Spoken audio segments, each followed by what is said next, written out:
Little bit of music on my mind.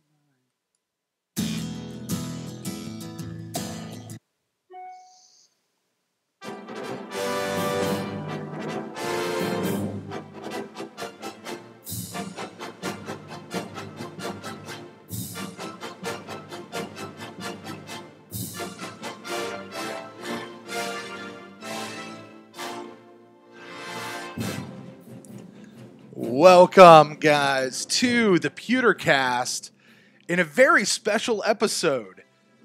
Normally, this is the slot for the last 17 weeks where we have held our instant cast show right here on YouTube, also on Mixler, and the season's over. So this is not a instant cast. However, we have the platform, we have everything up here, and this is a very special show. I am Brent Allen, your host, joined as always by my co-host Ren Daxt. Ren, how you feeling tonight, buddy? I'm good. I got three of the four. I took all the dogs this week in the playoffs, wild card weekend, and who let me down? Who the Cowboys beat? Ravens? Was it not? Yeah, see, no one cares. Anyway, I took all the dogs. I took all the away teams and only lost one game, but we'll see. We'll see how that goes. But yeah, man, I'm good. I'm good. Coaching search is chugging along. Looks like all the interviews are done. Might have a head coach, as early as Tuesday? next week. That's Tuesday. Some would say, some would not. Right. Well, we are not necessarily here to talk about that, although, Ren, when that magic does happen and the Tampa Bay Buccaneers have a new coach, we are sure to talk about it, and we'll have a show covering all of that. But, and that's more looking forward.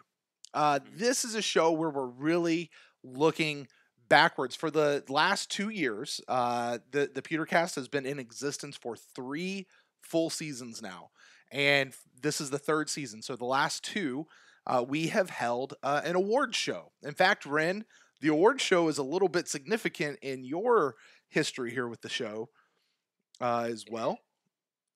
It is, yes. After Brent couldn't find, I think I was the third person, like Tony Dungy.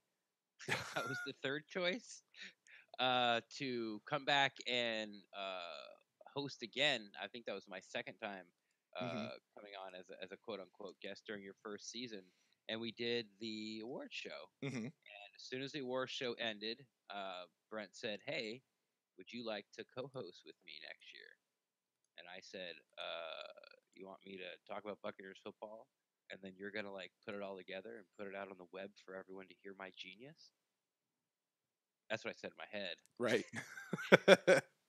And I just went, "Yes, Brent. Yes, I will be the co-host." And here we are, man. And here we are, 2 years later, and Barely even knew each other, and now we're besties. there you go. There you go. And we talk a lot all year long, which is cool. We've got a couple of podcast ventures we've been diving into together. So um, this is fun. We are broadcasting this live on YouTube. So I want to say hello to those of you who are joining us on YouTube. I'd also like to say hello to those of you who will be joining us on YouTube after we're done doing this live. Maybe you're watching the replay of this. And if you're listening to this on the podcast feed, as the vast majority of people will, hello to you guys as well. Now, Ren, we're changing it up this year. One of the goals we sort of had for the PewterCast this year was to get some upgrades and kind of up our game and quite a bit. And this is kind of Well, one of those. beautiful graphics. Do what now? Just look at these beautiful graphics. Yeah, look at all these beautiful graphics. Thank you to our beautiful patrons. You guys have helped make all of this possible, and it's just fun. I mean, for those, this is still a podcast. At the core of what this is a podcast, and that is an audio medium, not a visual medium. However, we have been able to add some visual components that we didn't have before. We're able to interact with people a little bit more through YouTube and not tonight, but a lot of times on Mixler. We're able to take phone calls. We'll not be taking phone calls tonight, but we're able to do all these things. And one of the things that's getting ready to happen is this little bar right down here, which normally has like our phone number and everything scrolling up. We're going to be using that tonight, and that's going to be coming up tonight. So there's lots of fun things that we're able to do. But one of the things we said was, typically before in the past we put out the uh, I hate to call it a survey, but that's really what it was. The voting form, I guess, for people to use the voting form, and they could go out and they would vote. And the first year, I want to say we had somewhere around 1,000 votes in and around there. The second year, last year, we had over 3,600 votes. So we more than tripled our vote count from the first year to the second year. This year, who knows how many we're going to get. My goal is 10,000 votes. So y'all vote. Vote. Tell your friends to vote. We'd love to get 10,000. That's kind of my goal for this year, which would be awesome. So one of the things that we decided to do this year, Ren, was not to just say, "Hey, there it is, everybody go vote," but to actually have a show where we get to talk about the nominees and we get to kind of unveil it. And so that's what we're doing here today, guys. We're going to be unveiling all the nominees and all the categories. There's been some changes from last year to this year. We've had a couple of new categories get added. We've had a couple of them fall away, and we've got a new way for people to vote, which is really cool. We're not using the same system we've used for the last couple of years. We actually have a we'll get to that. We'll get to that when the time is up. I think it looks good. I think the voting platform looks pretty good. So I'm excited for you guys to get to do that. But Ren, we are here. We've got, I want to say it's 11 categories. Is that right? 1, 2, 3, 4, 5, 6, 7, 8, 9, 10, 11. 11. I probably should have counted before doing that on there. It's not great. But we've got 11 categories and lots of fun things to get into it. So how about we jump right into it? What do you say, buddy? Okay. Was that enthusiastic enough? No. Okay. All right. Sorry. Throw it to me again. Hey, why don't we jump right into it, Ren? Yeah. All right. Okay. All right. Well, hey. No, this will be fun because, like you said, there's 11 categories, and the first couple categories have multiple. Well, they all have multiple. They have a lot, I should say, of entries, and then we sort of get down into the nuts and bolts of the survey and the real things that people sort of want to vote on.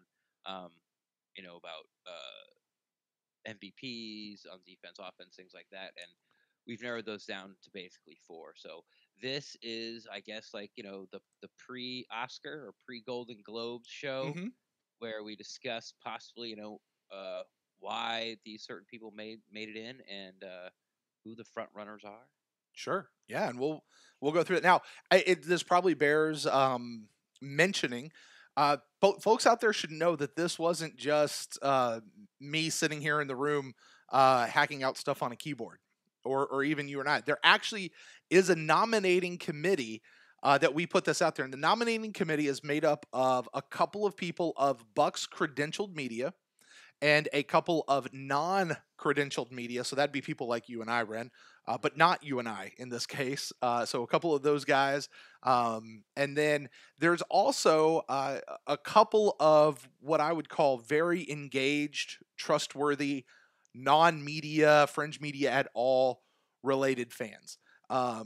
So kind of taking a swath of all 3 of those groups of people and sent out a questionnaire to them several weeks ago and got their input back in. And then we collated all of that information in, and then you and I got to add in our own input as well. And here we have the nominations. Hi, Denmark. Denmark? Got somebody from Denmark? Yeah, I'm not even going to try to pronounce that. Nice. Look at us. Greetings all over the world, but particularly Denmark, just since you said hi. That's cool. We're international, Ren. We've been international. We're international famous. I know. I just like pointing it out. Now, let's see here. Oh, one more bit of housekeeping before we get going. Because I know I've already said let's get going. The actual award show, this is not the award show, this is the nomination show. The actual award show, you guys want to go ahead and mark your calendar. It's in 3 weeks, January 27th, 9 p.m. Eastern Standard Time. We will be broadcasting right here on YouTube as well. That'll certainly go out on the podcast feed as well. But as well, too, maybe I should say. Yes, always. And but you guys go ahead and mark your calendars because that's when we'll do it. And listen, you guys, voting will open as soon as the show ends tonight. Voting will be open, and you guys will have until Friday the 25th. So just right at 3 weeks to get all of your votes in. Tell your friends, get everybody in to vote, and let's just make this the best award show that we've had yet. And I think it will be. So I think that's it as far as all of that information. So why don't we jump right into it now? Ren, the first couple of awards that we do really are more centric because this is the PewterCast Awards, right? And so they're a little more centric to us and less about the players. Most of these awards will be really directed towards the Buccaneers organization as a whole and the players and the coaches and all of that. But a couple of them, this is still our award show. So the first category that we have will be for the PewterCast Guest of the Year. Now, these people were chosen because they were on our show. These were chosen of the guests that we had usually on our Final Thoughts episodes. Actually, I think these might be... Nope, I'm not going to say that. So these are mostly from the Final Thoughts episodes. A couple of them are from Instant Cast, people that joined in maybe while I was absent for a week. And so let's run them down. Wait. Let me do this. Boom. PewterCast Guest of the Year right there.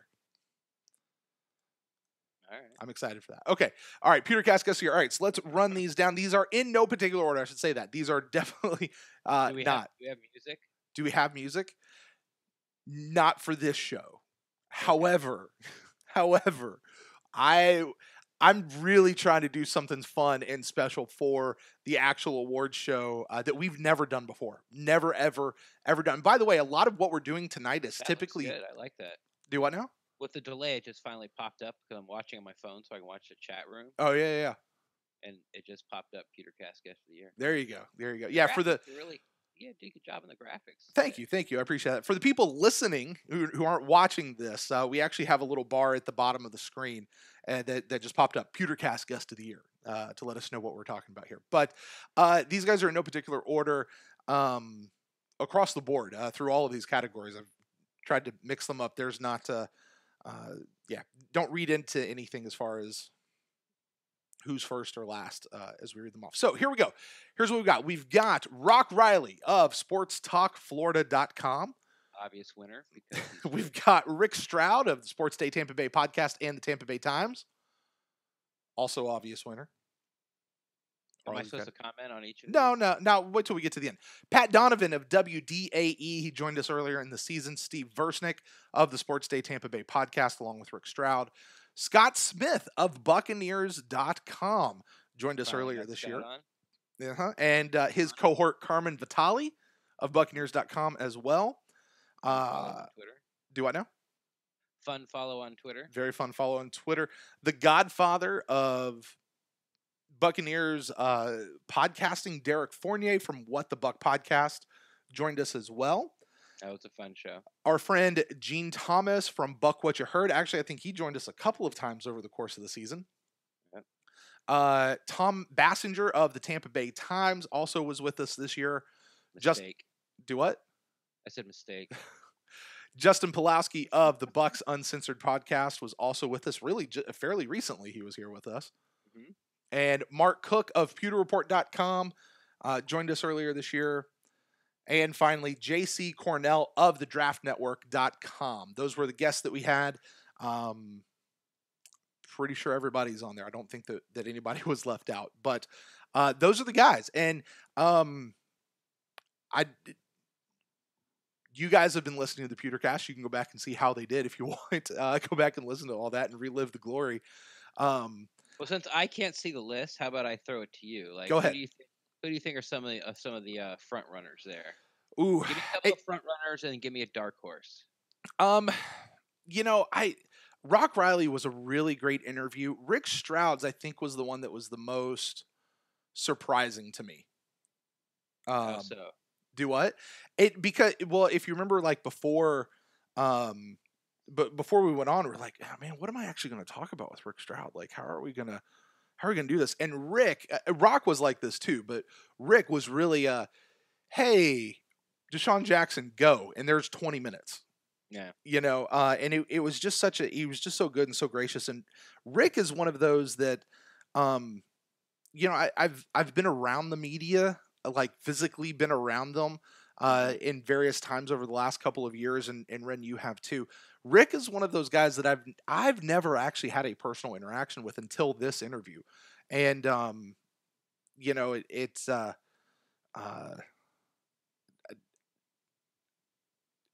yeah, I just never had that interaction with him. So he was just so cool and so personable, easy to talk with, and getting in there. So Rick Yeah, he Stroud. did a good job. He did a good job. Yeah. And the same went for me as far as Rick Stroud goes. Mhm. I told the story on the pod itself where it was like one of the things I wanted to get done while I was there was go up to Rick Stroud and thank him for that Andy Freed interview. Mhm.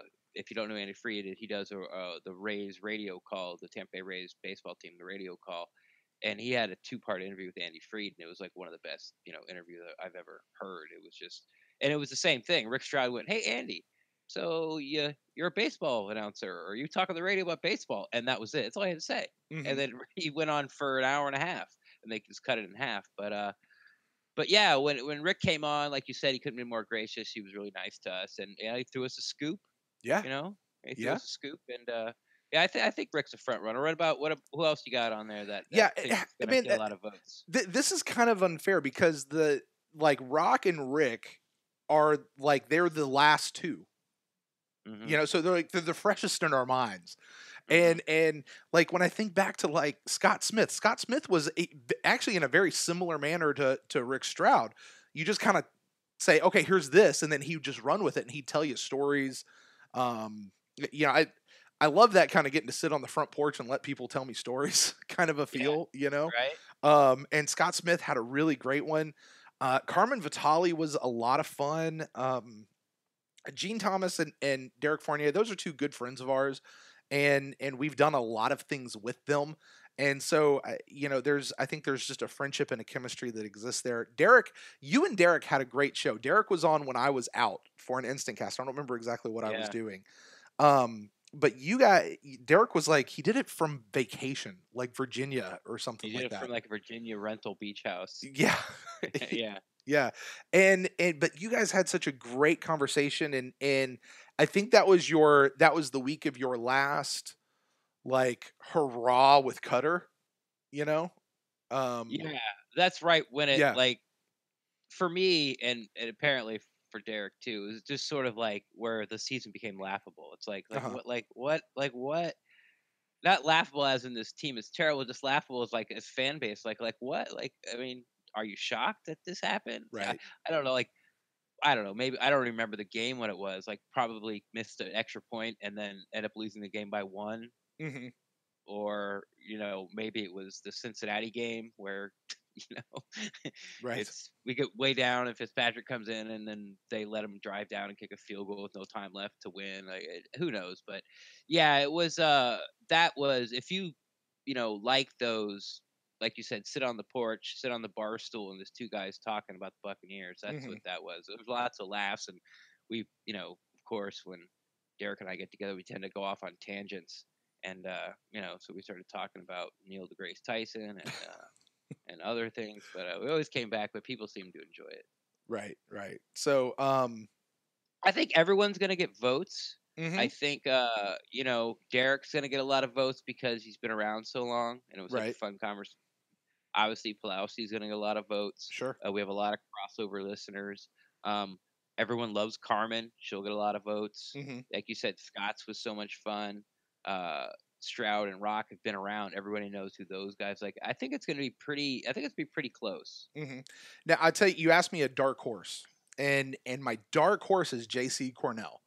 That was an episode. He's of the draftnetwork.com. We brought him in, and Ren, I think for that interview we had some scheduling problems, and it was just me and JC. I don't know that you got to be there for that one. Yeah, that was the only one I missed. Right. And that was the episode where, if you remember way back in the off season, people say, "Oh, what do you think about the draft picks? Or what do you think about the free agent signings?" And I kept saying, I have to give this till like week 6 of the season before I can judge these guys. Like, I think I learned that from last year. Like, I'm not going to judge them until I see them in action, in play.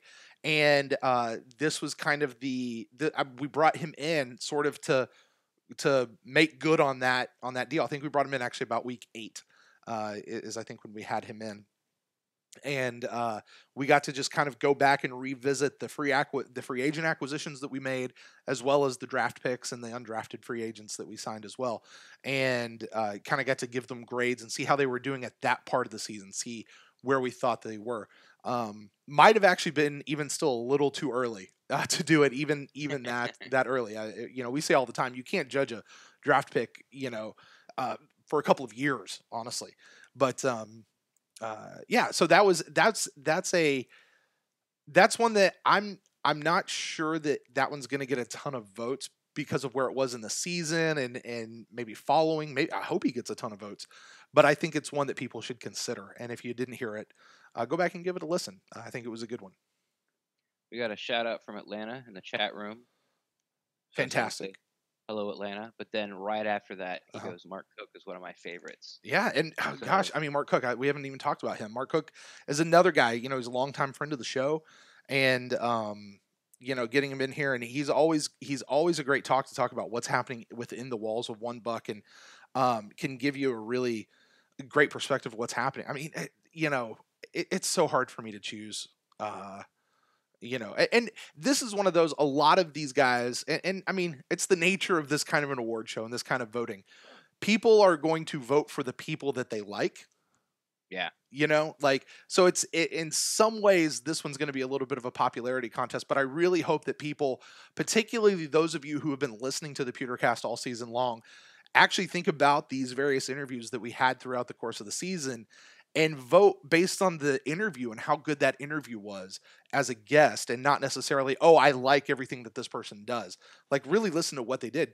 I mean, Pulowski's is another one. I know there's a lot of people out there that are very divided. There's people that are very divided on Pulowski. He's a little bit of a polarizing figure, and he knows that. Don't shy away from it. Yeah, but he was a fantastic interview. That show that we had, and he was another one. Hey, let's talk about this, and we just, that you talk about 3 guys sitting around talking football. That was that one. So, so PewterCast guest of the year. Let's move on. We are moving over to this is a fun one, Ren. Bucks podcast of the year. This one is to win. For your favorite podcast, guys. Listen, this isn't just about the PewterCast. This is about all of them that are out there, and these certainly had several votes, and we tallied them up. And so let's take a look and see who is nominated for Bucks Podcast of the Year. Of course, the PewterCast is on the list. Front runner. Yes, front runner. Win this year, I'm gonna be really pissed. Yeah. So historically, What the Buck has won this. They actually won this 2 years in a row. The first 2 years, the What the Buck podcast won this. Spoiler alert: they are not in the nomination list this year. Why is that? Well, because Derek only put out like 2 or 3 episodes the whole season. And, if you follow his Twitter, he's kind of explained that here lately, that, and if you know him, I think you kind of get it, but he talks about how his passion account has been overdrawn. That's using his words, not mine. And, he understands that there are the ecosystem, the Buccaneer podcast, fringe media thing has blown huge. It's just huge. And there's tons of great content that's out there now. And so he's allowing the new content. He's been doing it for 13 years. He's allowing the new content guys to fill that hole while he works on other things. He works a lot with the What the Buck charity. So he did not make the nomination for Bucks Podcast of the Year. But he certainly, he could still win the Guest of the Year if people want to vote for him there. Who else besides us who are going to win Yes. and better win? I don't know if we're going to win. I think we should win. Listen, it's our own award show. I know. Can we win our own? This is the one that always feels icky to me. Like, No. Like, okay, so I don't mean to sound prideful, but here's the thing, like we create a podcast that I would want to listen to. Like, that's the litmus Mhm. test I think that we run things through. Like, if this is boring, if this isn't good, if we wouldn't want to listen to this, if we don't like to listen to the show, why would we create it? Like, so I genuinely think that we have one of the best Bucks podcasts out there. I'm not just trying to be boastful about it. I just do. Like, but we strive to do that, right? Mhm. So anyway, so yeah, we'll figure that out. But the PewterCast is on there. Also, In the Trenches with Ian Beckles, which was new to me. I don't know if this was his first year doing it or, but I think it's his second. is it his second year doing it? I think so. So in the trenches with Ian Beckles, obviously he's a former Buccaneer. Really cool perspective, I think, that he brings to the podcasting realm. Yeah, from being a former player, Yeah, actually been in, not at one Buck, but has been in a Buccaneer locker room, was in Buccaneer locker room for years. So, and, never really moved away. As soon as he quit playing, he came back here and he's been here ever since. So, yeah, like you said, a unique perspective from a former player, former Buccaneers point of view. the Bucks Uncensored podcast is back in the voting. They've always been a strong vote getter. Who's It, that? I'm sorry. you've never heard of them? It's a little podcast. They don't make a whole lot of noise. I didn't hear what you said. Oh, sorry. The Bucks Uncensored podcast. Oh, yes. Yes. Small little podcast. They don't make a whole lot of noise. Yeah. Those guys, bunch of church mice over there. Right. It's Justin Pulowski. Of course, they're featured on JoeBucksFan.com. And the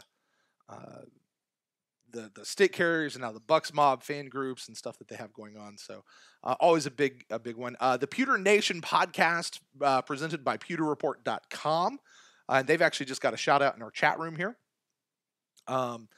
So they did, and that's Pewter Nation's one of, like, that's on my.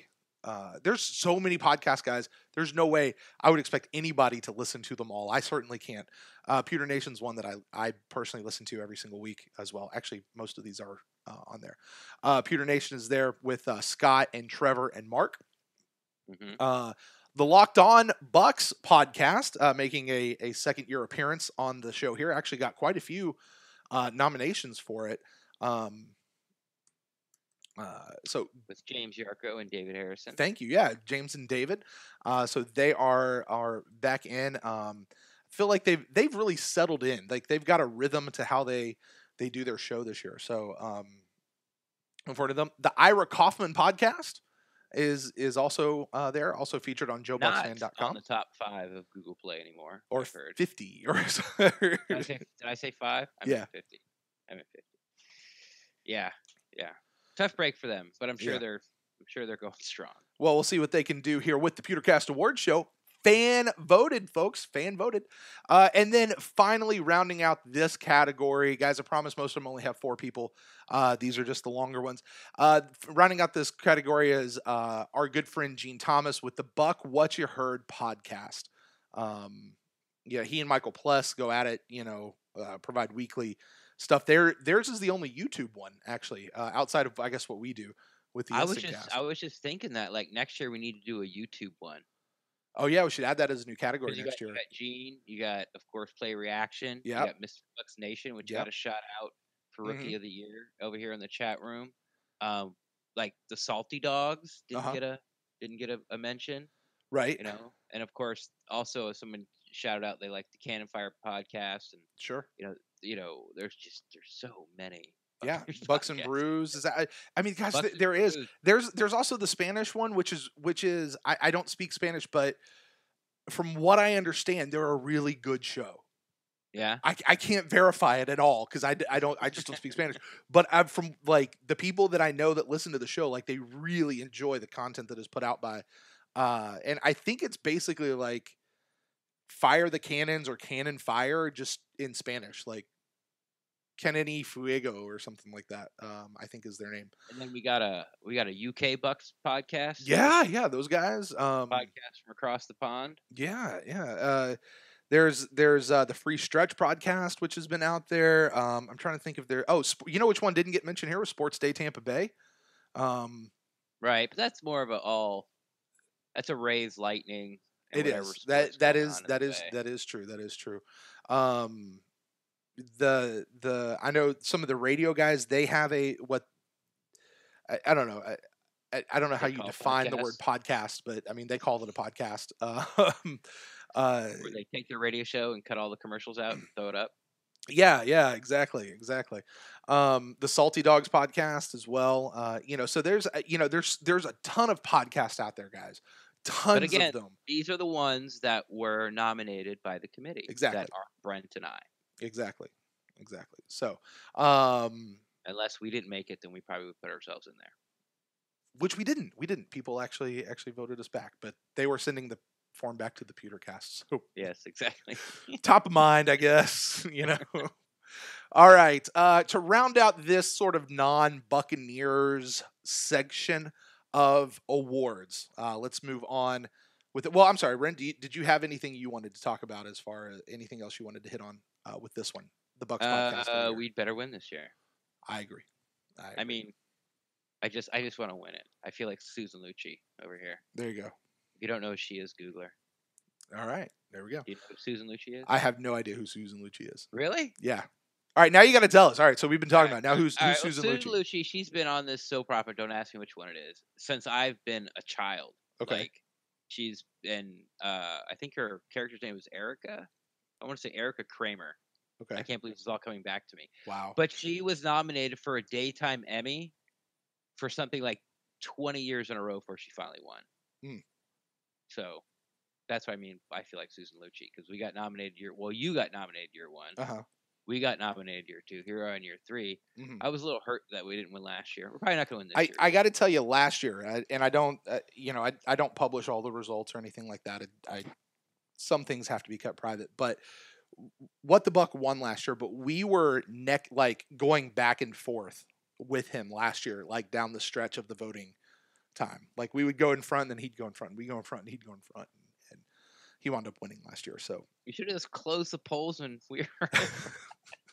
Oh, we're in front. That's it. All right, polls done. We're out. It's over. Sorry, There's Derek. a shout out for Sports Day Tampa Bay. Says Thomas says it's his favorite. We're our second. There you go. Mm-hmm.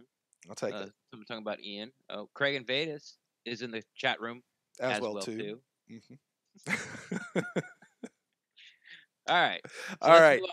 Category. Moving on. The next category is Bucks Media Personality of the Year. Now, this one is specific to the Buccaneers credentialed media corps. So, Ren, you and I do not qualify for this. Justin Pulowski does not qualify for this. Derek Fournier does not qualify for this. He's credentialed media. For training camp. That's true. For training camp. So this really applies to people who have a desk in the One Buck Advent Health Training Care, whatever. Has a nameplate. Yeah. They've got an assigned cubicle. Right. And for this, we have a handful of people that are in that room. The first one on the list is Rick Stroud of the Tampa Bay Times and Sports Day Tampa Bay podcast. Greg Allman of The Athletic. Note the change there. Jenna Lane of ESPN. Scott Smith of Buccaneers.com. For the purposes of this, I had to... I think this was a mistake we made the first year, and we cleared this up for the second year. For the purposes of this particular award, because Scott Smith, although Scott Reynolds is here later, but the people that work for Buccaneers.com that do the writing, I don't know if they're considered credentialed media because they actually work for the team, but they do the same type of work. Albeit on a different level. So we make that allowance for them to come in. So Scott Smith of Buccaneers.com was also nominated as a media personality. Pat Donovan of WDAE. Big Pat. Big Pat. Killer Pat. Yeah.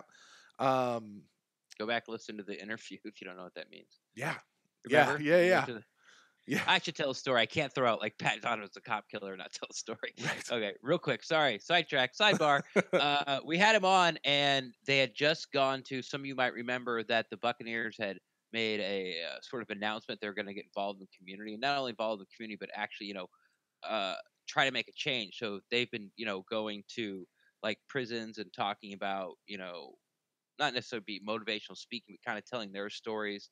But one of the first things they did is they went to the Tampa PD training center, Hmm. and there was a big announcement. And I don't really remember what it was about, Hmm. but they went there. Excuse me. And then they got to do some training things. Well, they did on the video board where it was Pat Donovan and somebody else, and you're trying to make a traffic stop, and there's a guy at a computer, he can plug in, different scenarios, and it changes by your response. Hmm. And Pat Donovan was doing it, and they got the guy came out with a knife or something out of the car, and he got him to drop it based on what he was telling him to do, and he said right at the end, he shot the guy anyway. Right. Because he just wanted to know we just want to know what it felt like to shoot somebody as he's shooting like a video screen. So I Right. guess he really wasn't a cop killer. He's a There's a bad cop. guy killer. Yeah. He's a single Vigilante father. justice. Single father on his on his last nerve Right. killer. Right. So Pat Donovan. So you guys go vote for him. Scott Sorry, Reynolds. Sabotage. Just sabotaged you, Pat.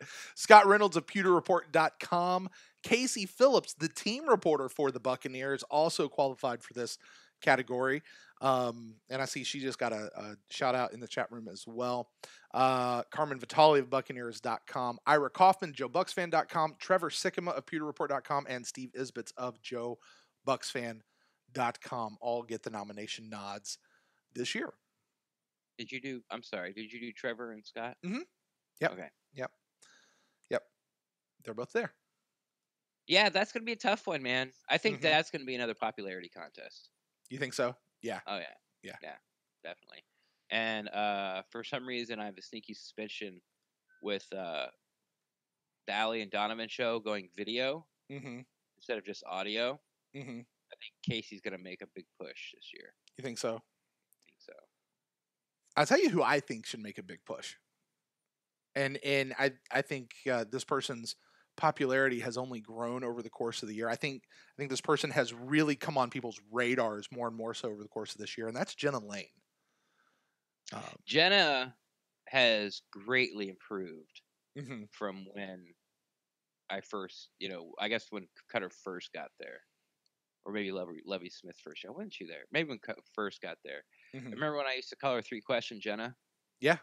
Because she'd ask a question and Cutter wouldn't answer it because she and I felt like she didn't get the answer she wanted. Right. So she rephrased the question, then Cutter answered again. He still didn't give her the answer she Right. wanted. So she rephrased it again. Like all that's gone. Mm-hmm. And her Twitter, I feel her Twitter presence is a lot better. And Mm-hmm. yeah, she's really sort of like growing into the job and gotten her legs. And yeah, and you're right. This year she's knocked it out of the park. I agree. Yeah. I think she has well earned a name for herself doing this. So it'll be interesting to see, but I think you're right. It probably will wind up being one of those popularity contests in the end. So again, guys, this is one I would encourage you guys really take a look at the nominees, not just to vote for your favorite, whomever you think is the best, but actually who do you think should win? Like, I mean, I guess those two really kind of go hand in hand. So whatever, vote for whoever you want, guys. This is your show. It's fan voted. Whatever. Just take your time and think about it. Yeah. That's what he's saying. Just take your time and think about it. Yeah, there you go. Who deserves it? Because these things are like they're platinum, right? They're titanium and platinum. White gold. Yeah. This is this. These are the. I mean, this is a $5 million enterprise to put these awards out. So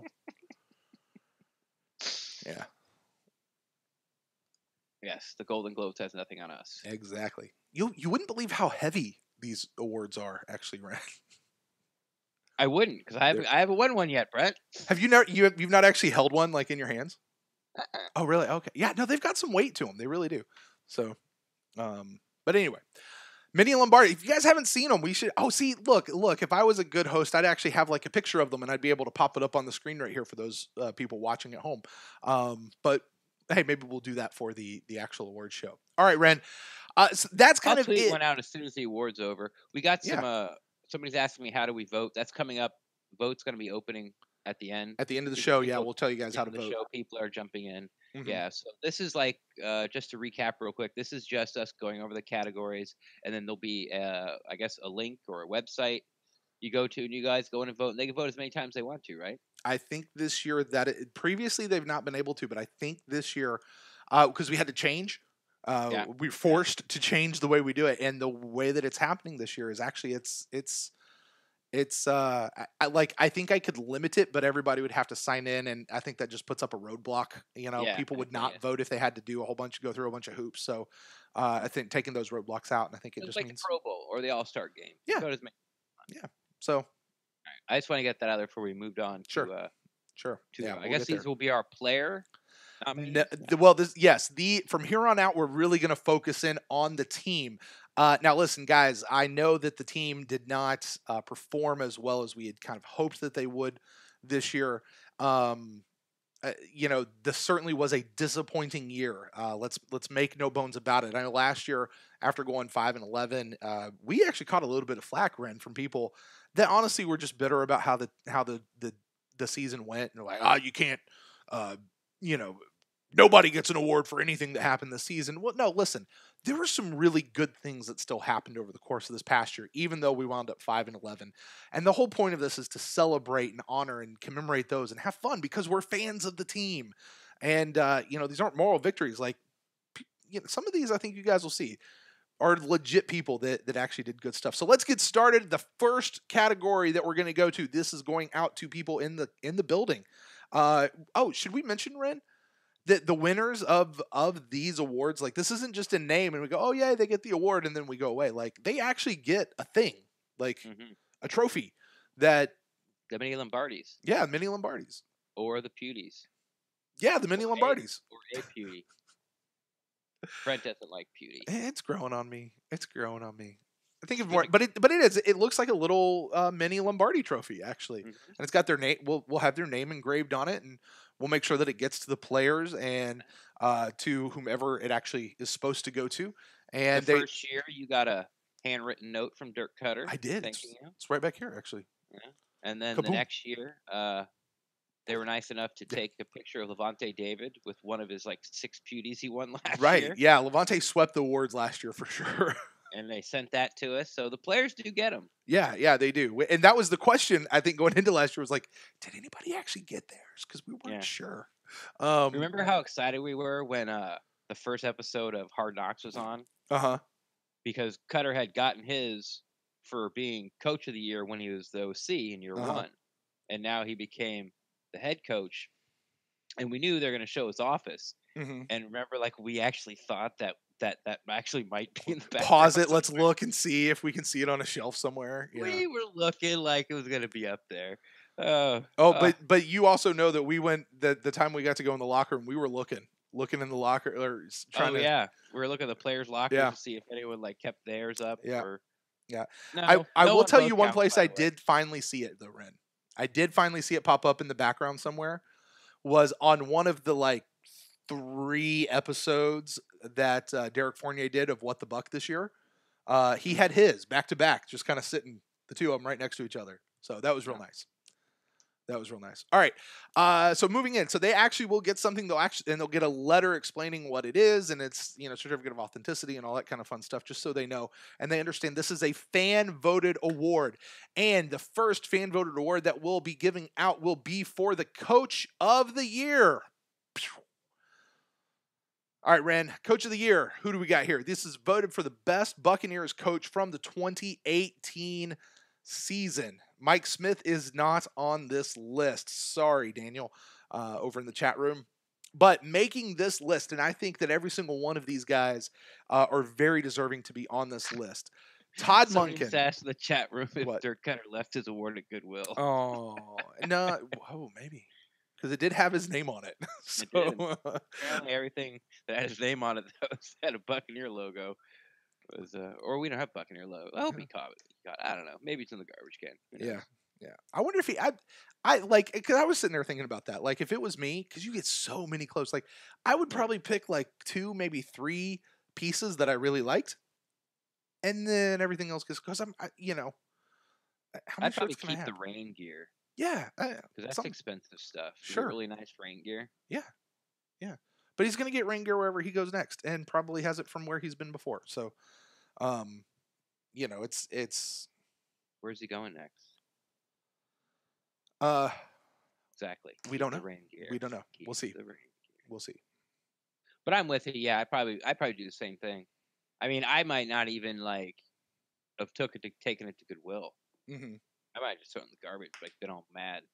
Right. Just throw it in the garbage. Right. All right, let's get on with this. Coach of the Year nominees are in. There are 4 of them. Most of the rest of these categories will only have 4 nominees.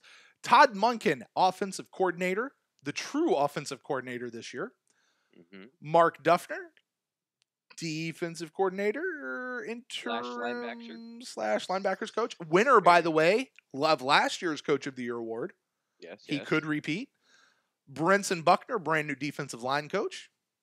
And I call this the dark horse of this one. The wide receivers coach, Skylar Fulton. Mm-hmm. Yeah, this is going to be, you would think Todd Monken's going to jump out to an early lead, I think, on this. And then people start to think about it. I mean, Duffner, I think he's going to get some votes because he did do an over a touchdown, 8 points, I think, 8 points plus difference in scoring defense from 11 games that he coached compared to the 5 games that Mike Smith coached. He'll get some votes. Mm-hmm. Buckner, everyone loved him at the beginning of the year. Mm-hmm. Then the defensive line wasn't really showing up. Everyone's kind of like, eh. And then at the end of the year, well, I guess I would say not quite the end, but the middle part till the end. What I mean, was it as early as like week 8 or game 8, game 9, or was it really more towards like week 11, week 12 when they kind of started coming on? Well, they started coming on, I would say like 6, 7. Okay. Yeah, I mean JPP came on strong, right? But he was like the only one. You know, no one else was getting sacks, no one else was getting pressure. The Nassib started to come on, you know, and then they did okay. And then once Villa started to pick it up, right, that's when they sort of took off. And then Curry came back from injury, and he showed up. But everyone loved Buckner, and then Skylar Fulton, man, like I think this is only the 5th or the 6th time that a team's had 4 wide receivers over 750 yards. Yeah. And first time coach, Mike Smith broke franchise record this year with him as his coach. Mm-hmm. We talked about how he 6,000 yards, youngest first 6,000 yards. Mm-hmm. Sean Jackson for his his season went near the end. Obviously, he had over 750 yards. Yeah. Hump's career year. Yeah. And Chris Godwin, what a great last game he had. He had those 2 bad games. Mm-hmm. But he had a real solid season, and then that last game he really showed, and the game before those 2 bad games, it was like, oh, Djax is out. That's okay. Chris Godwin will, go for 100 yards, maybe catch a touchdown. We're still good. It's fine. Yeah. Right. Yeah. Skylar Fulton, I think, is he's a guy that I think a lot of people should give some strong consideration to consider that wide receiver room and just how good they were. But I mean, certainly Todd Monken, Mark Duffner, Brenson Buckner, any of these guys, I think would be a fine winner and well-deserving winner for Coach of the Year for the Tampa Bay Buccaneers of the 2018 season. I think it's going to be hard to beat Monken. Yeah. Yeah. I really do. Yeah. It's, I mean, say what you will, it's still a historic offense, right? Not just for the Buccaneers, but for the league as a whole. So, yeah, and here's the thing about Monken, people, don't forget. Remember what happened the one game that we know of anyway, where Dirk Cutter took back play calling. Over 500 yards of offense. And how many points? I don't remember. 3. Oh, that's right. 3 points. 500 yards, 3 points. And Todd Monken went, what'd you take it back for? And then he got back in, we had to have averaged 28 points a game on offense. I don't know what we actually did, but it's got to be around there. I don't remember. Yeah, it's okay. We don't have to look it up right now. But we're 12. I think it was something like 26. 27. Close. Well, we do like the scoring really dropped off when Jameis first came back because he was worried. Like I've talked about in previous pods where he came back, he was like, just don't turn the ball over. Right. So he's checking things down or eating the ball or running it and not taking the chances. And then, like I said, that last game that we played, even though we lost, I thought it was, 4 touchdowns and 340 yards, whatever he threw, was sort of the perfect mixture of him being aggressive and checking down and running, like taking care of the ball. Like that's I think what we can hopefully see going forward. Not necessarily 4 touchdowns, but that type of game from Jameis. When he first came back, it was almost like you could see him willing himself not to put the ball in a bad situation. Right. And then as it sort of clicked off, the more games down the road, you get more comfortable with it. Plus, and then we played like really 2 good defenses late in the Ravens and the Cowboys. Mm-hmm. There you go. All right, going on to the next category. Do me a favor. Yeah. Can you check the record time right there? Yeah. I can. I'm not we're gonna cut all this out. I'm not feeling really well. Okay. Maybe you can hear it. Yeah. So I got to get some more water. Great. And I'm gonna take like a 5-minute break. So Okay. maybe you can do an ask me anything. You're right. There in the Okay. chat. I'll be back in 5 minutes. I'm sorry. I got to take some medicine. Okay. Yeah. Take care of yourself, Ren. Take care of yourself. We'll definitely we'll get this cut out from the recording. Hey, this is what happens when you have a live show, guys. Typically, these shows are recorded and all this kind of stuff gets cut out anyway. Where are we? About 49 minutes. So, for those of you who are joining us, Ren will be back shortly. We'll jump back into this, but we are here. So, I think Ren had a good idea. You guys can ask me anything. Drop it in the chat room. I'm looking at it right here. Craig in Vegas says, ask me anything, guys. And that really means anything. Could be Bucks related, could be PewterCast related, could be personal, could be whatever. AMA, it's kind of Reddit style. Let's see what you got. All right. Craig says, I hope these guys have a forwarding address. Talking about these guys. Yes, Craig. So what happens is we actually will work with the Tampa Bay Buccaneers PR staff, whomever that is at the time. Those guys have been really great to work with. We've developed a relationship with those guys, and they help us make sure that the stuff gets to where they're going. We have not, obviously, this is the first time we've had to go through a coaching change. And because we actually started in Cutter's first year. So, so some of these will, we have had players that we've had to do coaching changes with before. So, so we'll see, but, yeah, we'll get that in there. So what else you guys got? Throw it in the chat room. Would love to answer anything from you while we're waiting. Ren's sick. He feels bad.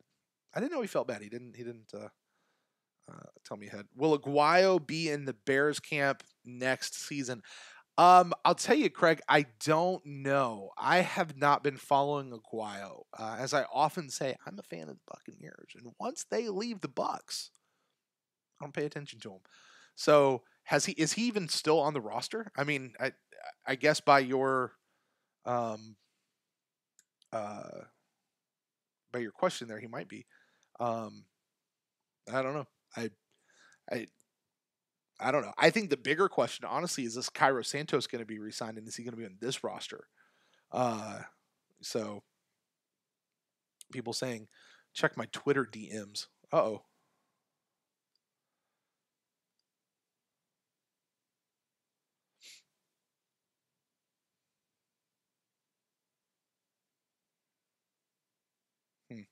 Cool. All right, I'll check those out later. So, all right. Let's see here. What else we got here?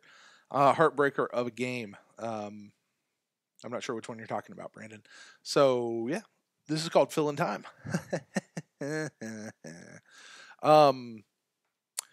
Bruce Arians, by all accounts, he's the front runner. I'm not really. They had that interview with Chris Richard today. I don't know. Do I feel like I can't take another season like the last two? Daniel asks. Let me tell you guys something. This was a really hard season. One of the things Mark Cook over at PewterReport.com has said, I've heard him say this on the What the Buck podcast. I think he's actually said it on ours.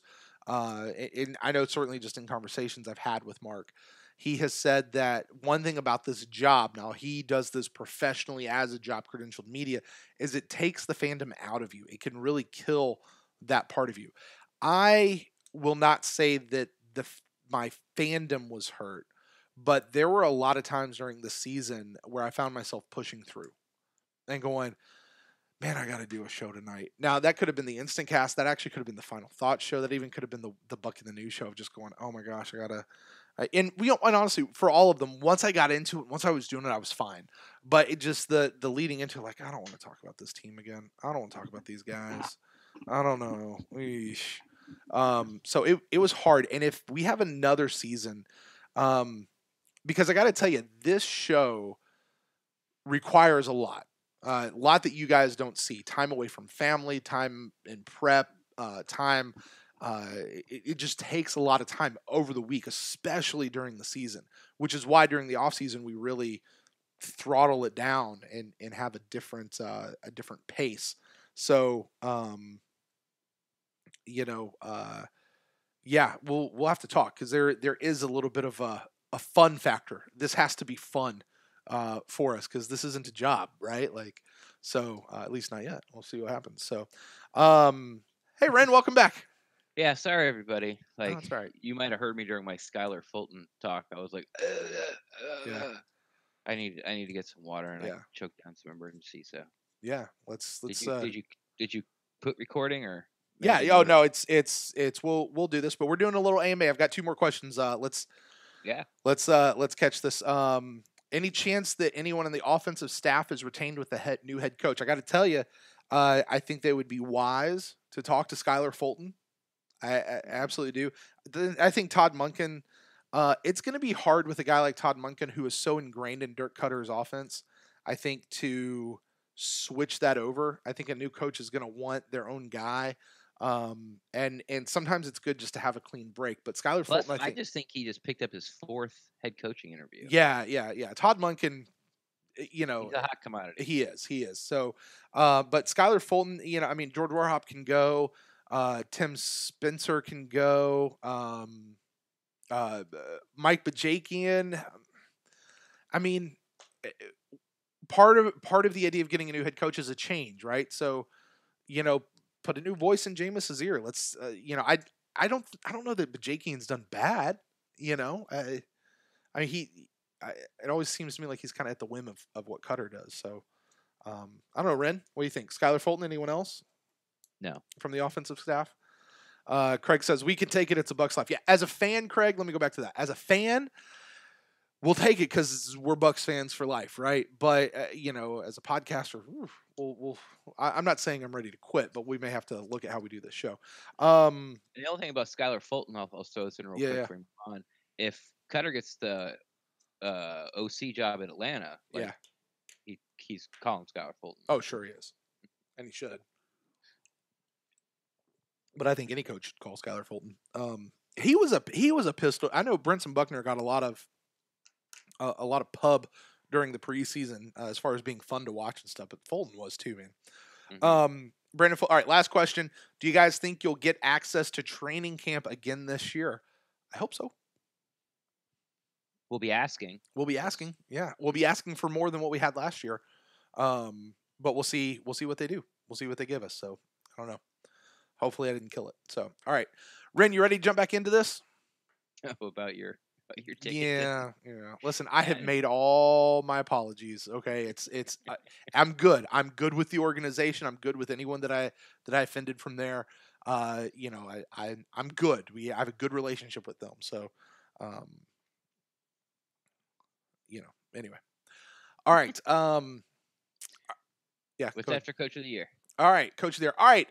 New category. Next award. We are moving on to the off the bench player of the year. This is an award that we give out for a player that was not the starter at the beginning of the season or when they got signed. Maybe this was a mid-season signing and they weren't necessarily brought in to be a starter.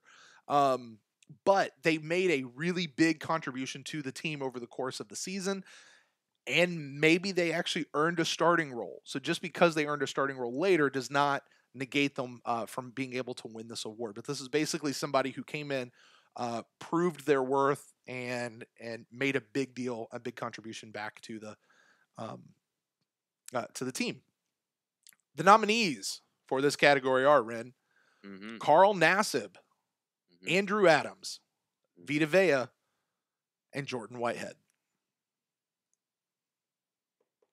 That's a tough group. That's a tough It's a group. strong group. Yeah, I think Adams is gonna. I think his chances are slim. Uh, really. well, when you think about it, I mean, obviously he had the 3 interceptions in one game. Hmm. And then the one He later. and they had the one to in the Atlanta game, Right. which we lost. But I think with all the praise that Cutter gave Nassib, uh, and what a find he was, I think he's going to be a strong front runner. When Vivea, finally got over his injury, finally got in there, and then finally realized that he's bigger, stronger, and faster than everybody on the field. Well, not faster than everybody, but bigger and stronger than everybody on the field. He really started to come on, and all that bus talk and a lot of the Derwin, if not all, a lot of the Derwin James talk went away. Um, and then Whitehead, who was pushed in to duty because of injury, Hmm. he you didn't really see him make a big splash as far as in coverage, Hmm. but man, he comes downhill and fills the hole Yeah. for sure. So I think Andrew Adams is he's I guess the dark horse. I guess Hmm. no, I'm gonna go with I think Nassib's gonna win. I Hmm. think he's a front runner, and then I think Whitehead will be the dark horse. You think so? I think Nassib and Vey are gonna split the sort of like The bulk of the the votes. front runner votes, Yeah. and then the people though that uh don't want to pick the obvious choice, but still a really good choice. Hmm. I think Whitehead might sneak in there for number 2. Yeah. Yeah. And That's how I Jordan. see it. And the thing about Jordan Whitehead, I seem to remember he might have been injured once or twice throughout the year, but he came back. But he like once he got in and once he started playing, it was like no matter who else went down, like okay, so who's going to play safety for us this week? I remember that like towards the beginning and middle of the part of the season was, oh wait, who's playing safety because we're getting thin, right? Like Hmm. Conti goes down, Justin Evans went down, Isaiah Johnson went down at some point, although he was behind Jordan Whitehead in the deal. He's gonna go, okay, wait, who's the other guy? Oh yeah, Whitehead. Oh yeah, it's Whitehead. Oh yeah, Whitehead's gonna be there. Oh, we still have Whitehead. So there's a real consistency factor to him.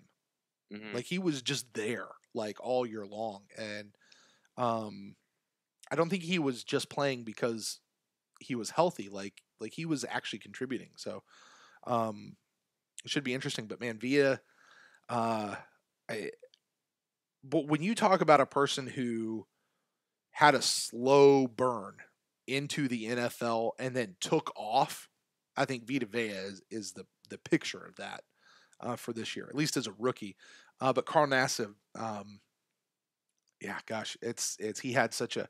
Imagine this defensive line without Carl Nassib this year. We had Vinny Curry, We did have Vinny Curry, but Vinny Curry didn't but have a great first half of the year. well, he got hurt.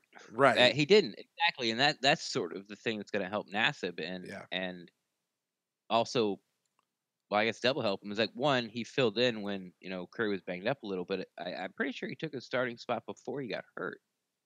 I think that sounds right. So when you come in as basically a guy off waivers, and make one of Hmm. your big free agency, Vinny Curry might have been the biggest free agency get before we ended up getting that. Well, that's not. Yeah, Yeah, Vinny yeah, no, Curry that's was right. probably That's right.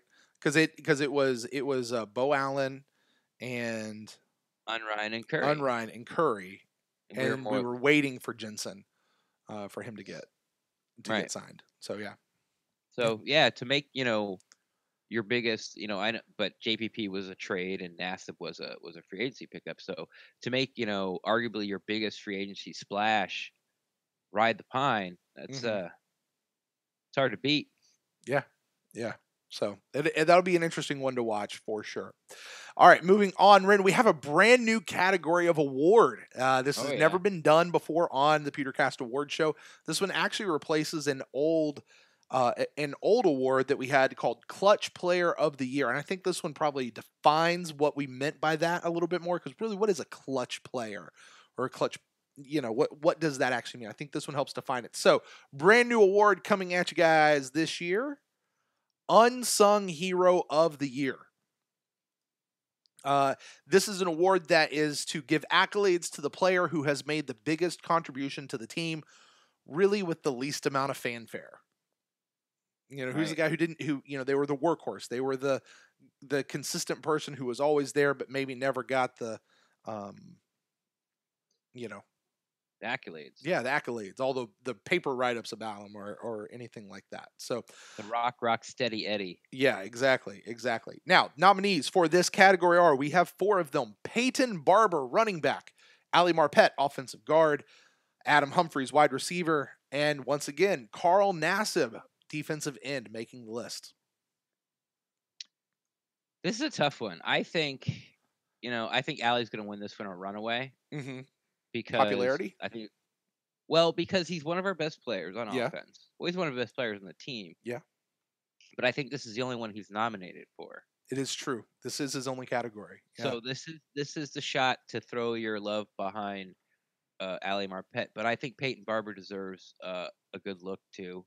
Mm-hmm. Like, he would be my other one. I think Nassib's not going to win this one just because the categories are arranged. If they're flip-flopped, I think you'd have a better chance. But I think a lot of people I just voted for Carl. Right. So why? Yeah. And then who was the fourth one? Adam Humphries. Adam, and I think Ali. I think this is Ali in a runaway. I feel like Hump and Barber are going to split that sort of vote. I think Nassib's going to tank. Yeah. And it's Ali's all the way. See, here's my thing, and I mean, this was, these were the top four gets from the nominating committee, and that's why these 4 here. But the Adam Humphries one is one where I personally sit back and I kind of go, did he really do it to the least amount of fanfare? Like, because every time Adam Humphries caught a pass, we're like, man, he's so good, man, he's so great. The commentators on TV would be, Adam Humphries, yeah, I mean, I guess he's that kind of what you said. No one talks about that we're talking about. Right. He's that steady Eddie, and we're all sitting here going, he's going to get paid this offseason. He's good. I mean, he's not going to command Mike Evans level money, but I mean, is it unreasonable to think that he might pull what Deshaun Jackson was going to pull this past year? Could he get $10 million? Yeah, sure. No, you don't think so? I heard somewhere earlier today, and I very fleetingly glanced over it, that somebody was looking at it around like the 10.4, or maybe he was valued at 10.4 or something like that. They were saying he was valued at 10.4 million a year. Okay. So I don't know. We'll see. It only takes one team. Yeah, exactly. I wouldn't pay $10 million for a slot receiver. Fair enough. And well, yeah, I don't want to sour anybody on that. So yeah, Adam Humphries. But but when you talk about that guy who's that steady Eddie, he's always there. He's he's that kind of blue collar worker. Yeah, and when you got guys on your team like Deshaun Jackson and Mike Evans, yeah, it's easily overlooked. Sure. So, I think he definitely belongs in this one. It just was the one that kind of gave me a little bit of the most pause. So we'll see. We'll see how they go. But you're right, Ali Marpet certainly, and Peyton Barber. I mean, gosh, you make a strong case for any of these guys. So yeah. All right. Moving on from that, next category. This one is fairly self-explanatory, but it is Free Agent of the Year. Now, this one, we said this is a free agent acquisition that has been signed during the 2018 league year. This is open to people that were freshly signed. A lot of times those names come up to the Ryan Jensen, the Vin Currys, the Mitch Unryans, those guys. But also don't forget, there were some people who went to free agency last year that were actually on this team, but they still went free agency and we re-signed them anyway. So those guys obviously are still free agent signings that we managed to get back to the team. So here are the nominees for Free Agent of the Year. Ryan Jensen, Andrew Adams coming in middle of the year, Cairo Santos, also a mid-year free agent signing, and wait for it, the surprise that might make some people, especially people who aren't watching this show later, to know why he's there, Ryan Fitzpatrick. Although it makes all the sense in the world, Ren. It does, yeah. You kind of forget, since he was on the team the year before, that the Bucs had to re-sign him this year to bring him back. Uh-huh. and he won FedEx Air Player of the Year the first 2 weeks. First 2 weeks, he threw over 400 yards in the first 3 games. Set an NFL record for that. Yeah. Started us off at 2-1. Yeah. Came back and almost won the Cincinnati game. Yeah. It's listen, when people start making T-shirts and wearing fake beards or whatever to emulate you, like when you get an entire segment on Good Morning Football that people are dressing up like the way you dressed up, like you had a hell of a year as a free agent signing, right? Yeah. And then, Andrew Adams, the second president of the United States. I think he's sort of underappreciated. People remember him for his interceptions, but him be able to come in and sort of play that third big safety when they were doing 3 safeties because of injuries, and keeping the team competitive and keeping at least the team in games. He was always seemed to be around the ball. Yeah, and he was a really nice pickup for us. Right. You know, I think if you remember with Adams specifically, or at least I remember for me, and I don't remember at what point we signed him. I want to say it was around week 4, week 5, somewhere around there. And he came in, and like you would look up and you'd see his name on the screen, like on the back of a jersey. And you go, Adams, who on this team is named Adams? Who's that guy? Who is that guy? But he kept turning up, like you kept seeing him.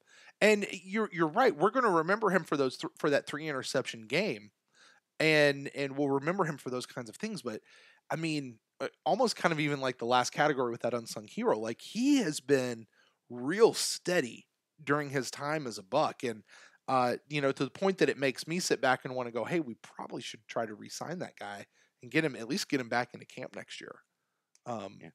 Just want to address a question in the chat room. Why isn't JP in this category? Good question. Because he's not a free agent. Didn't qualify. He was a trade. Yep.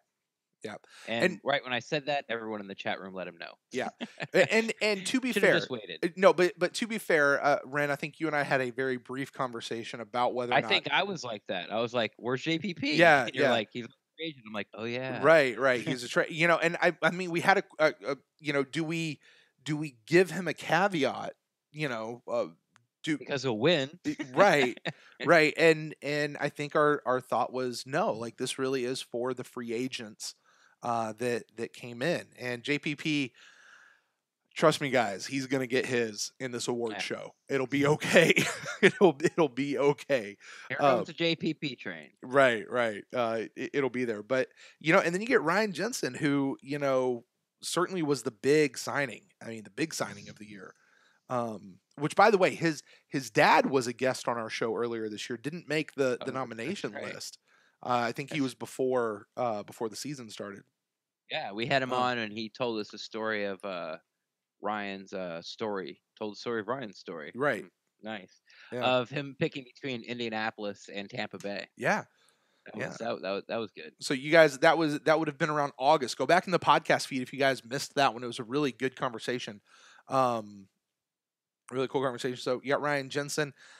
Certainly, I mean, we cannot say that that he transformed the offensive line by coming here, but he's certainly an anchor that we can have here for a while. He wasn't a liability. I'm sure most fans like him to cut down on penalties, but they like the way he plays. I mean, right. And I think it's really unfair to judge him with Caleb Benenoch playing next to him. Wholeheartedly agree. I mean, in fact, judge him because Caleb Benenoch was playing, and just be surprised that he did as well as he did. Yeah. So yes, a disappointing year overall for Ryan Jensen, as quote unquote the highest paid center in the league, but I am not like making any judgments whatsoever. Like I'm gonna have to wait till all the way through next year to see before I can talk about Jensen. But I think he was pretty much exactly what we kind of expected. Yeah. As advertised at least. And then you have Cairo Santos, which he's in the same boat that Pat Murray was in last year. And Pat Murray ran away with this category last year as a free agent signing of the year. Kicker who come in the middle of the year and stymied our kicking woes, at least for that year. So, I'll be interested to see what happens here. I think Cairo certainly deserves some consideration for sure. Um, but we'll see. We'll see going up against these other guys because these are four really good nominees. All right. I just got Next. your text that you sent me at 9 p.m. Nice. Hey, for anybody out there, I sent Ren a text at 9 p.m. and I asked him, "Hey, did you get my text?" He said, "No, what text?" And It's now 10:20. apparently, he just now got it. Just got it. There it is. Interesting. All right, next category, next award we are giving out. We're getting down here towards the nitty gritty, towards the end here. The big awards. The big awards. Rookie of the Year. This was open to anyone who was a draft pick, an undrafted free agent. Whether we traded for them or not, a waiver claim, whatever. They just had to be a rookie in the 2018 season. Somebody who did not qualify for this one, in case people are wondering. Carl Nassib is not a rookie, so he doesn't qualify for this. But the people in this one is only a 3-person award, or a 3-person nominating group, I guess. The 3-person race. Yeah, 3-person race. And in this group, in no particular order, Jordan Whitehead, Vita Vea, Carlton Davis III. Yeah, as someone in the chat room has already put in there, no Rojo, not Rojo. Yes, Big not surprise. Rojo. Haven't seen enough of him. Yeah. MJ Stewart was also nominated, but we pulled him out just because we knew he wasn't going to win, and we wanted to see, sort of who really how the fans feel about these 3 guys, because these were the 3 guys. Yeah. Justin Watson, I think they threw to him once in that last game. I think they actually threw to him, but I think Jameis short hopped it or something. So you can't, and Kappa didn't play enough. So you got Kappa, Rojo, and Watson, and then Sitchy, who played, I think, 1 game and got injured. Got injured. So these are the 3 guys that made the biggest contributions. MJ Stewart also got injured. So I think this is going to be Vita Vea in a runaway. You think it'll be a runaway? See, I don't know, because I'm watching the chat room right now over in YouTube, and all 3 of these guys have people stumping for them almost equally across the board. So I think this one's going to wind up being neck and neck, really down the line. But we'll see what happens. So, we'll see what happens. It should be interesting. I think all 3 certainly can make a case. All right, Ren. The next one on the list, I don't know why defense always goes before offense, or is low. No, but I mean, you always talk about offense and then defense. But that being said, the next category, the next one is our Defensive Player of the Year. This is a big award that will go out. It's not any bigger, any different than any of the other ones. It's just more important though. Sure, if we say so. But here's the question. Yes, because who is the MVP of the defense in the 2018 season? For that, we have 4 nominees, and the 4 nominees are. Can anyone out there guess? Can you guess? All right. 4 nominees are Gerald McCoy, Levante David, Jason Pierre-Paul, and Carl Nassib. Yeah. All right, here's my first question. Sure. Levante David would be defending his title with this one because he won this one last year. Right. Do you think Levante David's gonna repeat? No. I think JPP, with the strength of getting 10 sacks and breaking the curse, I think this is JPP's award to lose. Yeah. Nassib was a nice story, but I don't think anyone really broke down his game about how really good he was, because he came in as sort of a nobody. Right. He was cut by the Browns. You don't really have to say more than anything. Right. You were cut by the Browns and you got picked up. So Levante David, steady Eddie. Yeah. And then McCoy, and I know we had a discussion about this back and forth about putting McCoy in there. We did. But he did, whatever you feel about PFF, I've always. I'm sorry, for the record, before you go any further, folks, for those of you who listen to the PewterCast, particularly the very last episode, the email episode we just put out on our final thoughts, I just want you to note who is making this case right now, who is saying this. So, go ahead, Ren. Go ahead. Tell us why Joe McCoy should win Defensive Player of the Year. No matter what you feel about PFF, and my relationship tends to be, if I agree with them, then they know what they're doing. If I don't agree with them, then they don't know what they're doing. Hmm. So, but they came out the other day, and the highest graded player on the defense for Tampa Bay Buccaneers, Joe McCoy. There we go. So, we know he didn't make captain this year. We know he didn't make the Pro Bowl this year. He's not Hmm. even an alternate. Hmm. There's something like 10 defensive tackles this year that has more sacks than he does. Of course, you can't. That's just a splash stat. Hmm.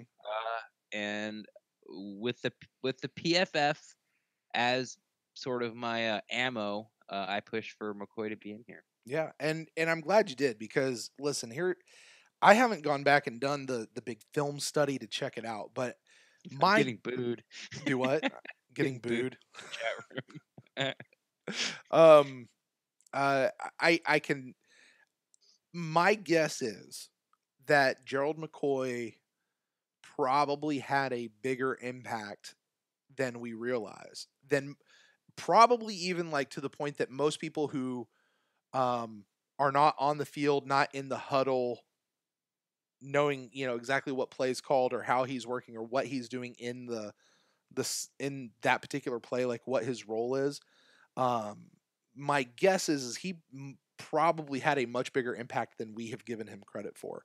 And by we, I mean collectively as a fan base for the season. Well, if you remember way back before the season started, I was pounding the drum like, everyone's talking about JPP and Villa, and this is Hmm. before we knew, might have been before he was hurt, but people were talking like that side of the line, like that's, oh my God, those guys, watch this, and then Right. we had Bo Allen to spell him, and watch JPP, and I said the other side of the line, I said that's where the magic's gonna happen, Yeah. like the Gerald McCoy and Vinny Curry, like Uh huh. McCoy's gonna be able to let Curry be one on one all the time. Right. And if Curry does his job, that's where the magic's going to happen. Right. Now, you know what happened? It wasn't Curry. It wasn't Curry. It was Nassib. It was Nassib. And Nassib. look who's already been nominated like 3 times, actually nominated in this category is Carl Nassib. So, I think it's right that Gerald McCoy, and I really hope that the voters out there really sit back and consider Not voting for Gerald McCoy. not voting for Gerald McCoy, because I think there will be a lot of people coming up, Gerald McCoy, he didn't do anything. I'm not going to vote for him. And I really hope that they consider not doing that. Actually considering their vote. But my prediction, if I'm looking into a crystal ball, wait, can I do this? Like, do we influence the vote when we do it like this? Who cares? I don't care. I Not for think the I think JP. presidency. I'm with you. JPP, it's his to lose because Oh, he yeah. can do stuff at this point to lose the vote. I don't know, but it's. I guess I'll one of the media people say, in my opinion, this job is Bruce Arians to lose, and I'm like, how's he gonna lose it? Like, because he's going to not let Richard do a bad interview. Like, what can he do to lose it at this point? Like, it's not his. Like, I guess he could turn it down. I guess, yeah. I don't know. I guess JPP could say no. I'm not going to take that word, and then we'll give it to him anyway because it's got his name Or he on could it. come out tomorrow and say Bucks fans are the worst fan base I ever played for in my life. And that includes USF that only used to put 18,000 people in the stadium. That would probably lose him the award. For the record, Ren in the chat room, they say, "I take my booing back. Ren has a good point." Oh, well, all right. Didn't hurt my feelings. All right. All right. Well, guys, moving on, rounding this out here. The next one should be obvious where we're going. Offensive Player of the Year. Once again, we have 4 candidates, 4 to really choose from. I think there's one who's going to run away with this one, but we'll see. The choices are the nominees for Offensive Player of the Year: Mike Evans, O.J. Howard, Ryan Fitzpatrick, and Jameis Winston. Yeah. I think this is Mike Evans to lose. I can't argue Yeah. with you on that. I mean, God, Mike Evans had a hell of a year this year, didn't he? Yep. We talked when we were talking about Skylar Fulton. We brought it up how he broke the. He is, by the way, the leading receiver all time in Mm-hmm. yardage for the team. This year he broke the single season all time in yardage, and then of course we talked about how he's fast. He's the youngest player to get 6,000 yards. Plus, I think he's only one of two people left Mm-hmm. uh, to get 1,000 yards in his first 5 seasons. Yeah. If he does it the next 2 years, he'll be standing by himself. If he does it next year, it'll be him and Moss. Yeah. So yeah, it's this is going to be a blowout. Yeah. Evans, or excuse me, Winston, had his ups and downs, had his, really downs, got suspended. Mm-hmm. Fitzpatrick, same exact thing, just take away the suspension. Right. And He his had really, some really really great highs, weeks and some not. Yeah. there was no in between with that guy. Right. There was no in between with that guy. Right.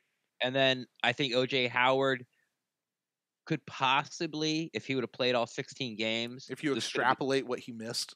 yeah, Yeah. yeah. If you could Yeah. actually if he would have played the whole season, this actually could have been sort of a 2-man race. But Mm-hmm. yeah, it's Evans or I quit. In the chat room, they say literally what I heard was the nominees are Mike Evans, Mike Evans, Mike Evans, and Mike Evans. And Mike Evans, yes. I'm not trying to influence the vote. I'm not trying to influence the vote. I don't care.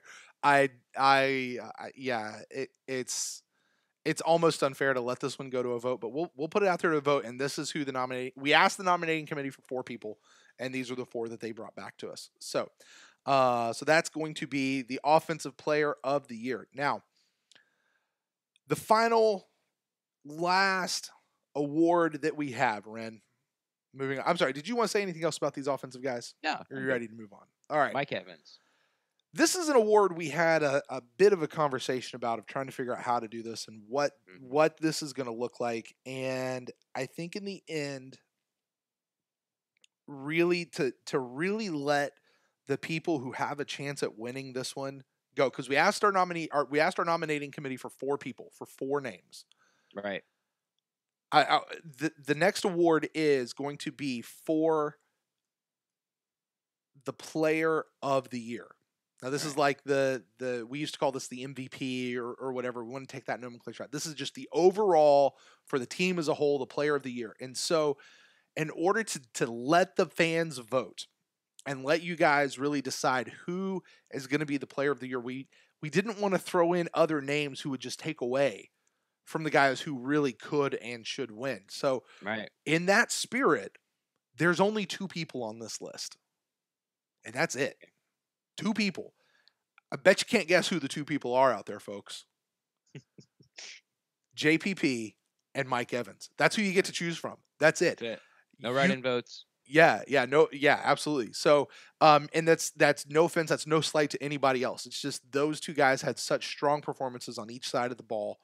When we look at both of their categories individually, we said these are going to be the guys that run away with it. And I think they will. And you know what? The voters out there, there's four nominees in each of those other 2. You guys could absolutely surprise us. And we'll be watching that. But I think when it comes down to the end of it, we're really going to let these 2 guys duke it out and see who's going to come out on top. So, if anyone is still feeling like JPP might be slighted from that free agent of the year award, don't worry about it. Like I said, he's taken care of. He's up for other awards. So, Ren, thoughts on the 2? This is going to be fun. Like, I'm really glad that we took I don't even remember who the other 2 were. So that just Right. just sort of icing on the cake there. Like, Yeah. I don't remember who they are. I think it's going to be fun. If I had to guess, make a prediction, I think it's going to be Mike Evans based on his longevity as a Buccaneer. People just feel more loyal to Mike Evans because we drafted him and he's been excellent through these 5 years. And some fans might see JPP as a mercenary, even though he was all in this year, man. Mm-hmm. And he played his tail off and he played great and absolutely deserves to be in this. But I think it's going to be back and forth. I think it's pretty close, but I think it's going to be Mike Evans in the end. I agree.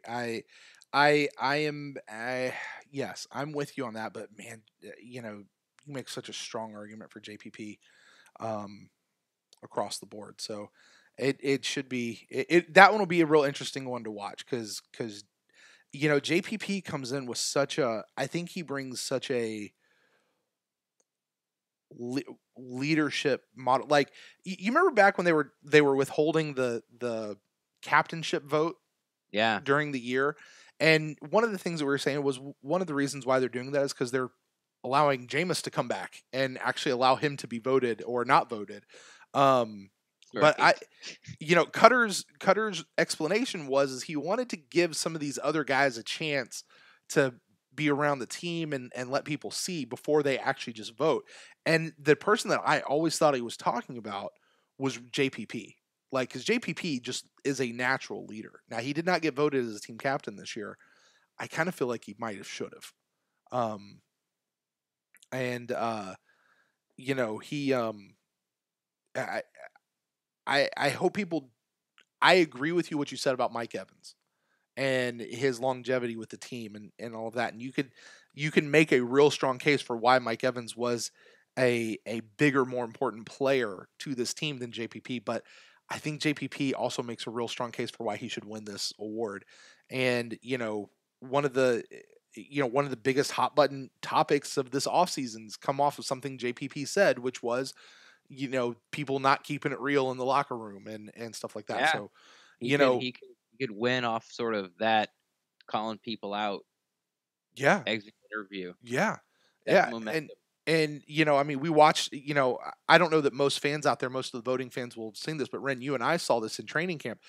JPP was out there coaching up the young guys. I mean, he really was taking this team and leading them, and as far as the attitude of the defensive line and being not just with how they played, but just how they were as a unit. Yeah, I think JPP makes a real strong case. So,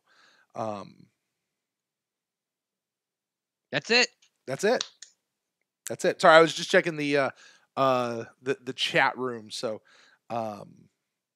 people saying that JPP was or maybe Mike Brandon. I'm not sure. One saying that they're flat out robbed of the Pro Bowl. So I think he actually might have been talking about Mike there. Yeah, that's it. That is it, guys. That's the nominees. That's who is out there. Now we've got a press release that will be going out tonight at midnight. We got a press. We do. There's a full dude, man. Trying to do this up. There's a yes. Who's gonna be picking it up and throwing it out there? It's the Times. Who's this press release going to?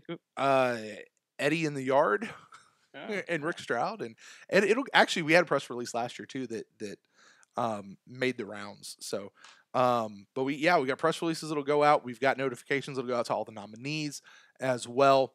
And all that's really left, guys, is for you to go vote. The PewterCast Awards voting is now open. I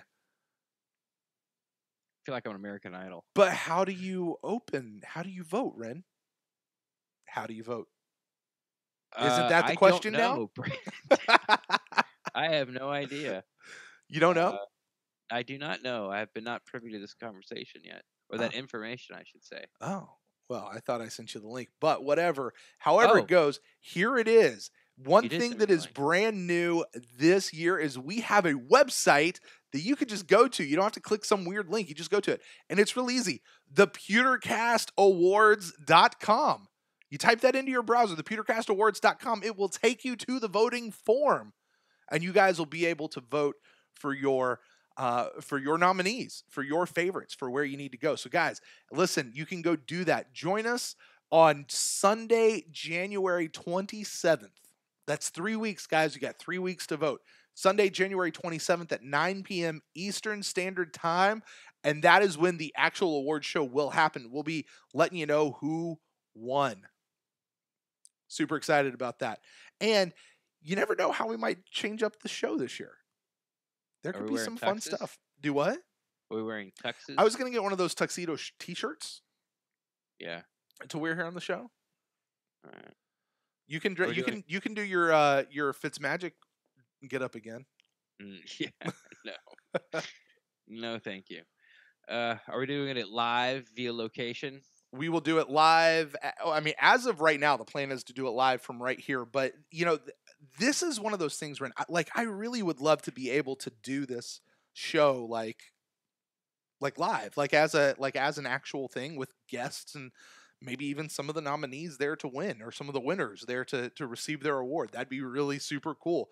We got to figure all that out. As this thing continues to grow and gain popularity as it has, we tripled from year 1 to year 2. Let's triple that again into year 3, and let's keep building this momentum. But voting will end Friday, January 25th. That just gives us time to tabulate all the results and get things out there. But guys, that's how you go vote. Voting's right now. You guys can go right now. ThePewterCastAwards.com. That's how you get there. And you guys can do it live from $1. Brandon Fuller says that would be awesome because they have a cool little media room that you can, or like broadcast room you can do that from. That'd be really cool. With the Buccaneers backdrop. Well, there's that one. No, I was actually talking about the interview room, the podium room. Yeah. Oh yeah. Yeah. No, the theater, Ren. The theater. That's where we're going. Okay. That'd with the podium. Do what? With a podium. Yeah, that one with the podium. So, yeah, I don't know. We'll see. Pro Bowl style voting rules, Daniel. I don't know what you mean. Means vote as many times as you want. You can. There's nothing that'll stop you. So you guys get out and vote. It'll be cool, man. We'll love to see. Would love to see you guys out there. So yes, and we'll be barraging you on Twitter. Yes, we will over the next 3 weeks. So you will get very tired of seeing the link. Yes, and who knows? Maybe we'll pop up on some of our fellow Buccaneer podcast / YouTube channel shows talking about it as well, trying to get the word out. So you guys make sure, listen, for those of you who've joined us for this nomination show, particularly those live on YouTube, and you've made it through the show, this show's going on about an hour and a half. Thank you guys. For being with us. Those of you on the podcast, the show's going on about an hour and 20 minutes. I won't tell you why, but listen, you guys are awesome. We love you guys. And I can't wait for this awards. This is a highlight of my year, Ren. It really is. Outside of everything else that we do. I can tell you made new graphics. You got a website up. I'm you're really excited. I do. I love this. I love this award. This is I don't know how awards become a thing, like how the Oscars became a thing, or how the Grammys became a thing, or how the Nobel Prize became a thing. But at some point, somebody just had to say, "Hey, I'm going to give out an award," And we're Bucs fans. No matter how the season goes, good, bad, ugly, beautiful, whatever. One of the people in the chat room says we should get the Pewties, the fans, and you know what? There's something to be said for that. Hour and a half of this. Yeah, and at least probably another hour and a half for the actual award show itself. So, we'll the see. True hero. Do what? True hero. They're the true heroes. Yeah, guys. Listen, long-suffering Bucs fans, short-suffering Bucs fans, whatever. Guys, it's a fun show. I enjoy it. So, we'll give these out, and here's the thing. To my knowledge, to the best of my ability, and I'm pretty plugged in. This is the only fan-voted award show related to the Tampa Bay Buccaneers that's dedicated to the Tampa Bay Buccaneers. And you can receive all kinds of awards from other people, but to me, as a performer, I have a performance background. The idea of fan voted stuff, those are the ones I think that always mean a little bit more to me. Yeah, for sure. So because that's what you're doing it for. Right. It's like the People's Choice Awards. Yeah, exactly. Even though I've never voted for a People's Choice Award. Shame on you. Actually, not shame on you. Do you know what I voted in earlier this year? The Nickelodeon Kids' Choice Awards. You did? I did. I do every year. I have since I was 8. All right. I've done it every year. I've never stopped. So I'm a kid at heart for whatever. All right, guys, this show's gone off the rails. PewterCast Awards, the 3rd annual PewterCast Awards show. That is coming up January 27th. You guys want to make sure you join us right here on YouTube. And who knows, maybe a few other places as well. Who knows how this show's going to go. It's going to be a good one. You guys are going to love it. We're going to love it. But this is the nominees. You guys can go do that. ThePewterCastAwards.com. That's how you vote. And with that, Ren, why don't we get out of here, buddy? Tell the folks out there where they can get a hold of you and say, why the heck did you not put this person in the nominees form? All right, two things. One, I think next year for sure we got to do a YouTube channel award. We got to separate the pod and the YouTube channel. Sure, sure. I think we should do that. And also next year, I think it should be thepewties.com. Thepewties.com. There you go. Well, the PewterCast awards is good for 2 years, so maybe in 2 years. All right, there you go. Best place to find me is on Twitter because Facebook is dead. Bring back all the old things, Brent. We are entering the golden age of Buccaneers football. Don't laugh. We are. Right. Bruce Arians is our new coach. Let's go. Let's go. Let's go. Let's do it. He's gonna be. I don't really know that for sure as of right now. Yes, I do. I'm always down to talk some Buccaneers football, but if you don't feel like, putting your question out there for everyone in Twitterverse to read it, you can always slide in my DMs, and I will talk Buccaneers football with you there as well, too. Everybody take a drink. If you guys want to get in touch with me, you can find me at Brent Allen Live across Twitter and Instagram. And if you want to get in touch with the show, you can find us at the PewterCast on Twitter and on Facebook. And shoot us an email to thepewtercast@gmail.com. And vote. Go vote. We'll say it one more time. www.thepewtercastawards.com. Maybe we can also get thepewties.com and just have it redirect to the same spot, Ren. They could go either way. We should look into that. Anyway, guys, with that, you guys go vote. Votes open until Friday, January 25th. We'll talk to you guys.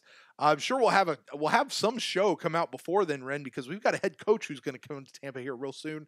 We'll want to talk about that, and there's lots of other stuff. So, guys, there's a couple people I want to talk to, like JP Peterson starting up his podcast. Yeah. Trevor seems to be sort of halfway moving on from Pewter Report. Mm-hmm. And so, we'll be focusing on the Draft Network guy. The draft, and we've got our guy hooked up for our draft guy. Yep. And I just want to go ahead and say this. This is what I told him. A guy named Ben Solak. He works for the same site that Trevor does, and John Ledger and Kyle Krabs and Joe Marino. It's JC Cornell, PewterCast Award nominee for PewterCast Guest of the Year. Owner of the Draft Network. I always want to say TDN, but it's not. Yeah, it's TDN.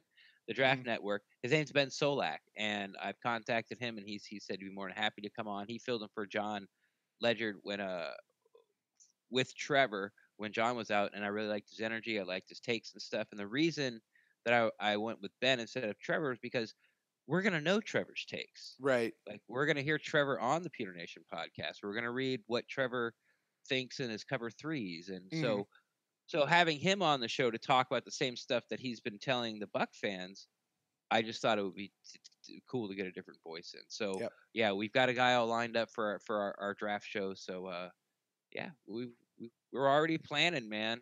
Yeah, should be good. Should be good. So guys, listen, lots of fun stuff coming out here too, you guys, from the PewterCast. We do have an off-season schedule, although we are definitely downshifting, and I'm excited for that. For one. But guys, until next time, go vote often. Tell your friends, guys, please tell your friends and get people out there. Let's go voting and let's give away some awards. Until next time, guys, we'll close the show out as always. Go Bucks.